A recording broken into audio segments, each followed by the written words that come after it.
Hey everybody, welcome back to LegalSpeak. I'm Patrick the Law Morris, and today we'll be talking about No Man's Sky.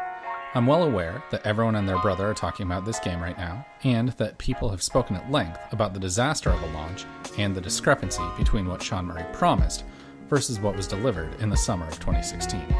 No Man's Sky has had a storied history, and even after the next update, it continues to be a game that simply cannot capture my interest.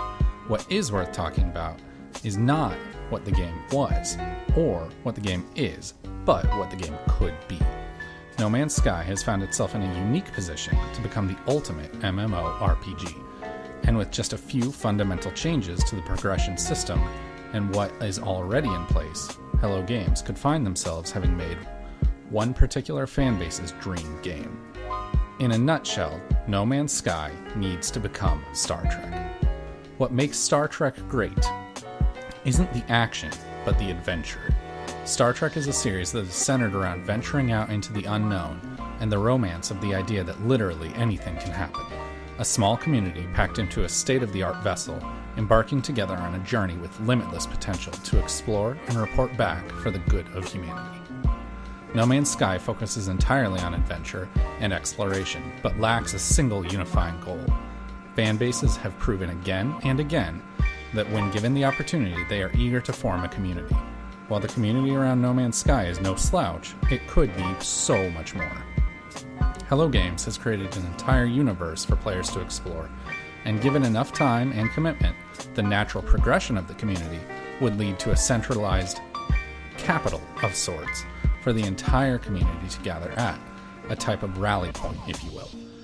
While this would theoretically happen eventually, why would Hello Games wait when instead they could proactively construct and control that narrative?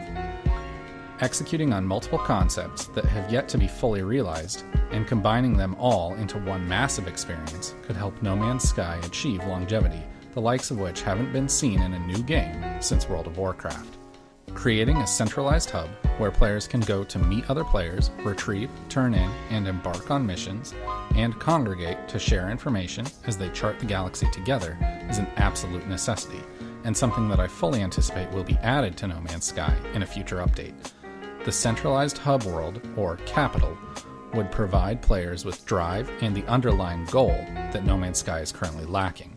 One of the ultimate mysteries that continues to push the desire for space exploration further is the prospect of encountering intelligent life, and the search for intelligent life should be a primary objective keeping players in the game. While the obvious answer for intelligent alien life to discover would be a non-playable character, the less obvious answer is other players.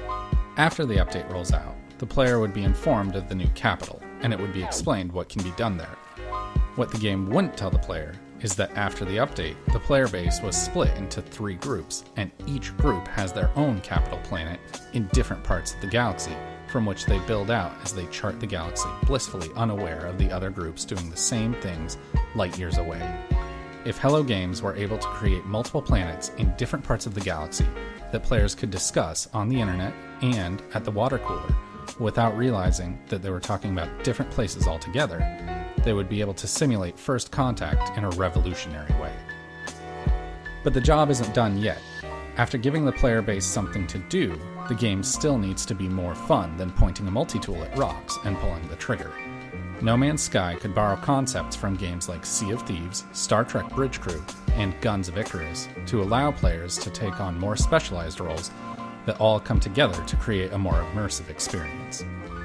Allow one small group of players to function as the bridge crew that keeps the freighter in orbit while fending off or hiding from enemies, while another group acts as the away team and takes the shuttle down to the surface to collect loot, scan life forms, or build a base, and still another small group runs engineering, handling resource management to make sure all the power is where it needs to be for their team. Then force all the small teams to cooperate with each other and achieve a larger objective. Taking on individualized roles encourages players to treat it as a true role-playing fantasy game, which in turn leads to long-term player engagement. Goals that involve exploration and procedurally generated interactions, combined with mechanics that allow for a variety of interesting and engaging gameplay experiences, would make for the ultimate space exploration simulator. While I don't doubt it was intentional, it still surprises me just how close Sean Murray and his team are to bringing my Star Trek dreams to life. No Man's Sky in its current state is largely uninteresting to me, but the potential is there to make an incredible experience on a scale that no other developer has even come close to. Sean Murray, if you're watching this, and I'm sure you're not, in the infamous words of Captain Jean-Luc Picard, make it so. Thank you so much to everybody for watching my video. Let me know what you think of No Man's Sky in its current state and what you want to see in future updates in the comments down below. Also, don't forget to check out our podcast, HardReset, on iTunes, Spotify, or iHeartRadio. We discuss the video games we've been playing, video game news, and a new video game related topic in a new episode every week. I'll leave the links down in the description below. To all of you that enjoyed the video, make sure to subscribe. I'm new to this and just having some fun making some easy videos. And to the 7 of you that subscribed after last week's video on Prey, you guys are the greatest. You legitimately made my week, so thank you very much. I'll see everyone next week.